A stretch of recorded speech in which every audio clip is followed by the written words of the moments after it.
Hello students, welcome back to Elite Tutors. चलिए इस video में हम एंड करेंगे 7.3 पार्ट 5 है वीडियो। इसमें एक क्वेश्चन देखने वाले जो बचा है क्वेश्चन नंबर 13। चलिए शुरू करते हैं। क्या लिखा है कि triangle LMN is an equilateral triangle. तो एक ट्राइंगल LMN है जो इक्विलेटरल ट्राइंगल है।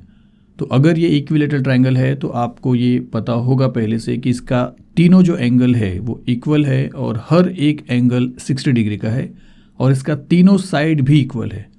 और जिसमें से LM अगर एक साइड LM अगर वो आपको 14 दिया है तो इसका मतलब है कि LN भी 14 रहेगा और MN भी 14 रहेगा, क्योंकि ये इक्विलेटरल ट्राइंगल है। फिर आगे क्या लिखा गया, as shown in figure 3 sectors are drawn with vertices as centres and radius 7 centimetre. बताऊंगा मैं कि क्या बोला कि इस फिगर में आगे ये बोला है कि 3 sectors are drawn, 3 sectors draw हुए हैं। अगर आपने टेक्स्ट बुक में देखा तो आपको पता है, यहाँ पे मैं बताने वाला हूँ। लेकिन आगे क्या बोला है कि विथ वर्टाइसेस एज सेंटर्स, उन सेक्टर्स के जो सेंटर्स रहेंगे वो इस ट्राइंगल के वर्टाइसेस रहेंगे, मतलब वर्टेक्स रहेंगे, और रेडियस रहेगा 7 सेंटीमीटर। फॉर एग्जाम्पल पहला सेक्टर अगर यहाँ पे ड्रॉ हो रहा है तो ये सेक्टर के लिए जो सेंट्रल एंगल रहेगा वो यहाँ पे रहेगा। जैसे देखिए एक सेक्टर के लिए जो सेंट्रल एंगल होता है वो यहाँ पे होता है। तो इसका जो पहला वर्टेक्स है किसका, ट्राइंगल LMN का, मतलब इक्विलेटरल ट्राइंगल का, वो वर्टेक्स का जो भी एंगल होगा वो एंगल थीटा रहेगा स्टूडेंट्स। तो ओवरऑल क्या है कि इस सेक्टर का जो सेंट्रल एंगल रहेगा वो उस ट्राइंगल का वर्टेक्स रहेगा। और उसी तरह मतलब जब आप इसका एरिया निकालोगे तो आपको थीटा लेना पड़ेगा। जो थीटा रहेगा वो थीटा आपको लेना पड़ेगा इस ट्राइंगल के इक्विलेटरल ट्राइंगल के एंगल का मेजर, और जो 60 डिग्री रहेगा। और रेडियस जो आपको लेने का रहेगा वो 7 दिया है और वो यहाँ पे आ जाएगा या यहाँ से यहाँ तक आएगा। तो रेडियस 7 रहेगा और थीटा रहेगा 60 डिग्री, और आपको तब जाके इसका एरिया मिल सकता है। यही सेम चीज़ बाकी के जो 3 सेक्टर्स के जो बचे 2 सेक्टर हैं, ये सेक्टर यहाँ वाला, उसके लिए भी आपको क्या करना है, सेंट्रल एंगल ये रहेगा, जो इस ट्राइंगल का ये वर्टेक्स रहेगा जो 60 डिग्री रहेगा, और इसका एरिया निकालने के बाद निकालने टाइम आप यही थीटा लोगे और रेडियस लोगे फिर से 7। और यही चीज़ आपको ये थर्ड वाले सेक्टर में भी करना है। इसका सेंट्रल एंगल ये रहेगा, फिर से एरिया निकालोगे तो यही थीटा लेना पड़ेगा जो 60 रहेगा, और रेडियस आपको 7 मिलेगा। चाहे यहाँ पे समझिए चाहे यहाँ पे समझिए। तो ये आपको दिया है 3 सेक्टर के बारे में, मतलब ड्रॉ करके बोला है। और फिर आपसे पूछा क्या स्टूडेंट्स, आपसे 4 क्वेश्चंस पूछे हैं। इसमें से फर्स्ट क्वेश्चन क्या बोला है कि find the area of triangle LMN। आपको LMN का एरिया चाहिए और LMN एक इक्विलेटरल ट्राइंगल है। तो आपको इक्विलेटरल ट्राइंगल LMN का एरिया चाहिए स्टूडेंट्स, पूरा का पूरा एरिया चाहिए। और इसका फॉर्मूला एग्जिस्ट है, मतलब इसका फॉर्मूला है, और वो फॉर्मूला है √3/4 इंटू साइड स्क्वायर। जिसमें से साइड आप चाहे जो समझिए, जिसमें से एक साइड LM जो है वो आपको 14 दिया है, इस साइड के प्लेस पे आपको 14 लिखना है, √3 के प्लेस पे √3 का वैल्यू लिखेंगे। सॉल्व कर दोगे आपका पहला क्वेश्चन सॉल्व हो जाएगा सिर्फ और सिर्फ इतने फॉर्मूले के बाद। सेकेंड क्वेश्चन क्या बोला कि area of any one of the sectors. अब टोटल यहाँ पे एक, फिर दूसरा, फिर तीसरा, 3 सेक्टर है, उसमें से किसी एक सेक्टर का आपको एरिया निकालना है। और एरिया ऑफ सेक्टर का फॉर्मूला आप जानते हो, θ/360 इंटू πr², जिसमें से थीटा रहेगा 60 डिग्री। क्यों? क्योंकि ट्राइंगल इक्विलेटरल ट्राइंगल है और इक्विलेटरल ट्राइंगल का हर एक एंगल 60 डिग्री का होता है। रेडियस आप क्या लोगे, रेडियस 7 लोगे, और ऐसा करके आप क्या निकाल सकते हो, सेक्टर का एरिया। कौन से सेक्टर का, कोई भी एक सेक्टर का बोला है तो चाहे ये निकालिए चाहे ये निकालिए चाहे ये निकालिए, सबके जगह पे थीटा 60 ही रहेगा और सबके जगह पे r 7 रहेगा। तो इसका जो सोल्यूशन है वो θ/360 इंटू πr² इस फॉर्मूले से हो जाएगा। और तीसरा क्वेश्चन क्या बोला कि total areas of all the 3 sectors. अब तीनों सेक्टर का एरिया निकालने का क्या मतलब है स्टूडेंट्स, अगर आप एक सेक्टर का एरिया निकाले हो तो तीनों का निकालने के लिए आपको 3 से मल्टीप्लाई करना पड़ेगा। मतलब इसका जो सोल्यूशन है वो बस जो भी आपको एरिया मिला रहेगा, इसका जो भी, इसमें किसी एक का जो भी सेक्टर का एरिया आपको मिला रहेगा उसको 3 से मल्टीप्लाई कर दीजिए, आपको तीनों का एरिया मिलेगा। आप समझ रहे हो स्टूडेंट्स कि एक सेक्टर अगर आपने निकाला है तो एक ये प्लस ये मतलब 3 बार मल्टीप्लाई करोगे तो आपको तीनों सेक्टर का एरिया मिलेगा। तो इसका सोल्यूशन सिर्फ 3 से मल्टीप्लाई करने पे मिलेगा। फिर लास्ट में आपसे क्या बोला कि area of the shaded region. इसके अंदर सेंट्रल जो पार्ट है उसको शेड किया है, आप टेक्स्ट बुक में देखोगे तो उसका एरिया आपको निकालना है। तो अब उसका एरिया कैसे निकालोगे, ये कोई ऐसा फिगर नहीं है जो ज्योमेट्री में एग्जिस्ट है, तो इसका कोई फॉर्मूला नहीं है स्टूडेंट्स। तो यहाँ पे आपको सोचना पड़ेगा, जैसे 12th क्वेश्चन में भी आपने देखा था एक लॉजिक यूज़ किया था, एक रीज़न यूज़ किया था कि अगर आपके पास पूरे ट्राइंगल का एरिया है, ये पूरे ट्राइंगल का एरिया जो आप निकालने वाले हो फर्स्ट क्वेश्चन में, और फिर आपके पास टोटल तीनों सेक्टर का भी एरिया है जो आप थर्ड क्वेश्चन में निकालोगे, तो पूरे ट्राइंगल के एरिया में से अगर ये और ये और ये तीनों कट कर देते हो, मतलब माइनस कर देते हो, तो यही बचेगा और ये बचेगा, मतलब इसी का एरिया बचेगा और इसी का एरिया आपको मिल जाएगा। तो area of the shaded region का फॉर्मूला बनेगा area of equilateral triangle LMN minus area of 3 sectors. तो यही चीज़ करना है। तो चलिए एक एक करके सारे क्वेश्चन सॉल्व करते हैं। सबसे पहले सॉल्व करते हैं फर्स्ट वाला क्वेश्चन।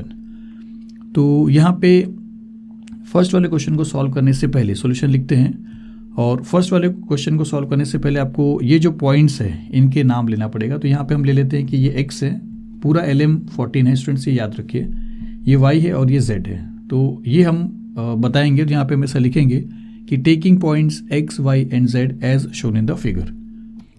अब उसके बाद आपको एरिया ऑफ ट्राइंगल LMN, आपको LMN इस ट्राइंगल का एरिया चाहिए जो इक्विलेटरल ट्राइंगल है। तो हम यहाँ पे पहले ऐसा लिखेंगे कि ट्राइंगल फर्स्ट वाला सॉल्व कर रहे हैं कि triangle LMN is an equilateral triangle, और अगर ये इक्विलेटरल ट्राइंगल है तो इसके एरिया का फॉर्मूला आपको मालूम है। तो आप लिखोगे कि therefore area of triangle LMN which is equal to √3/4 into LM square. LM मतलब उसके साइड का स्क्वायर।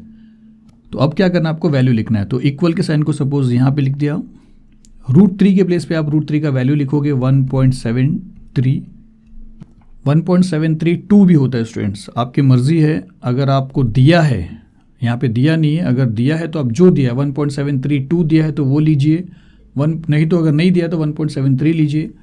जो भी आंसर रहेगा, अप्रॉक्सीमेशन थोड़ा 19-20 ऐसा होता है मेंसुरेशन में, आपको खास करके ऐसे सारे आंसर में थोड़े बहुत अप्रॉक्सीमेशन आएंगे स्टूडेंट्स। तो 1.73 यहाँ पे लिखा, फिर अपॉन 4 लिखेंगे और फिर इंटू LM का स्क्वायर है और LM है 14, तो आप लिखोगे 14 इंटू 14। फिर इसको सिंप्लीफाई करते हैं। अब ये 2 के टेबल में जा रहा है तो 2 2 ज़ा 4 और 2 7 ज़ा 14। ये भी 2 के टेबल में जा रहा है तो 2 1 ज़ा 2 और 2 7 ज़ा 14। तो 7 7 ज़ा 49 इंटू के आगे है और उसके पहले है 1.73, तो विच इज़ इक्वल टू 1.73। तो आपको 1.73 को मल्टीप्लाई करना है 49 से, तो जो भी इसका आंसर आएगा बस वही आपको सॉल्व करके लिखना है। तो मैं मल्टीप्लाई नहीं कर रहा हूँ स्टूडेंट्स, क्योंकि आपको आ गया होगा, तो डायरेक्टली आंसर लिख रहा हूँ। तो आप ऐसा अप्रॉक्सीमेशन लिखोगे, क्योंकि एग्जैक्टली वैल्यू नहीं आ रहा है, क्योंकि हमने इसका वैल्यू लिया है 1.73। अगर दिया रहता तो डायरेक्टली आप जो भी वैल्यू मिलता आप इक्वल का साइन लिखते थे। अप्रॉक्सीमेशन मतलब क्लोज टू जो आंसर एक्चुअल आंसर उसके, और इसको मल्टीप्लाई करने पे जो आंसर आ रहा है वो 84.77 आ रहा है। चलिए फिर से लिख रहा हूँ 84.77, जबकि टेक्स्ट बुक के पीछे 87 दिया है स्टूडेंट्स, तो ये चलेगा। हमने √3 का वैल्यू 1.73 दिया लिखा है और टेक्स्ट बुक के आंसर के हिसाब से 1.732 लिखा जाता है, लिखा होगा स्टूडेंट्स। तो ये आपको फिक्र करने की ज़रूरत नहीं है। अगर यहाँ पे दिया है तो आप वही लिखोगे तो सेम आंसर मिलेगा, नहीं दिया है तो जो भी अप्रॉक्सीमेशन मिलेगा वो एक्सेप्टेड है स्टूडेंट्स, ऐसा नहीं कि आपको रॉन्ग मिलेगा। तो 84 तो आपका आना ही चाहिए, उसके बाद यहाँ पे थोड़े बहुत चेंजेस हो सकते हैं। तो ये आपको एरिया ऑफ इक्विलेटरल ट्राइंगल मिल गया 84.77। तो अब इसको फाइंड आउट करने के बाद अब आपका सेकेंड क्वेश्चन क्या है, area of any one of the sectors. आपको किसी एक सेक्टर का एरिया निकालना। तो चलिए फर्स्ट वाला हो गया है, सेकेंड वाले पे चलते हैं। तो किसी एक सेक्टर का आपको एरिया निकालना, तो सपोज करके इसी का हम एरिया निकालते हैं। तो हम यहाँ पे लिखते हैं कि फॉर ए सेक्टर, ये सेक्टर का नाम LXZ है। तो for A sector LXZ radius is 7 centimetre और इसका जो थीटा रहेगा वो 60 मिलेगा। तो आप ऐसा लिखोगे theta equals to 60 degree. Reason आप दे दोगे क्योंकि ये ट्राइंगल इक्विलेटरल ट्राइंगल है, तो इसके हर एक एंगल 60 डिग्री के रहेंगे। तो आपके पास थीटा आ गया, आपके पास रेडियस आ गया और आपको इस सेक्टर का एरिया चाहिए। तो एरिया ऑफ सेक्टर LXZ और उसके बाद आप फॉर्मूला लिखोगे theta upon 360 into pi r square.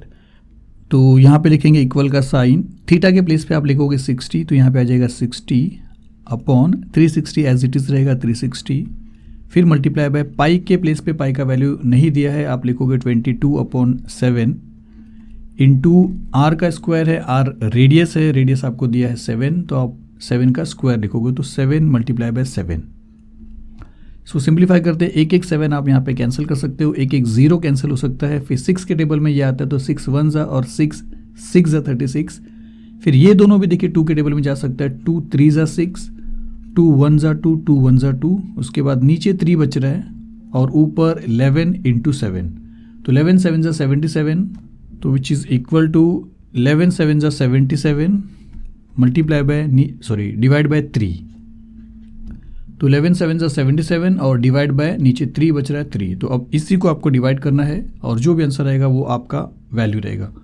तो 77 को अगर हम 3 से डिवाइड करते हैं तो 3 2 ज़ा 6, 7 माइनस 6 आपको 1 देगा, फिर ये 7 नीचे आएगा, 3 5 ज़ा 15, 17 में से 15 गया तो 2 आएगा, फिर आप एक पॉइंट ले सकते हो, यहाँ पे 0 आ जाएगा, 3 6 ज़ा 18, फिर आपको 2 मिलता है, फिर पॉइंट से आपको 0 मिलता है, 3 6 ज़ा 18, फिर से आपको 2 मिलता है, पॉइंट से आपको 0 मिलेगा, मतलब ये कंटिन्यू रहेगा। तो 25.6 है, फिर 6 है, 6 ऐसे चलता चला जाएगा। तो आपको 2 डेसिमल तक रुकने का है, इसमें से एक आपको ऐड कर देना है क्योंकि ये 5 या 5 से बड़ा है, तो ये 6 7 बन जाएगा।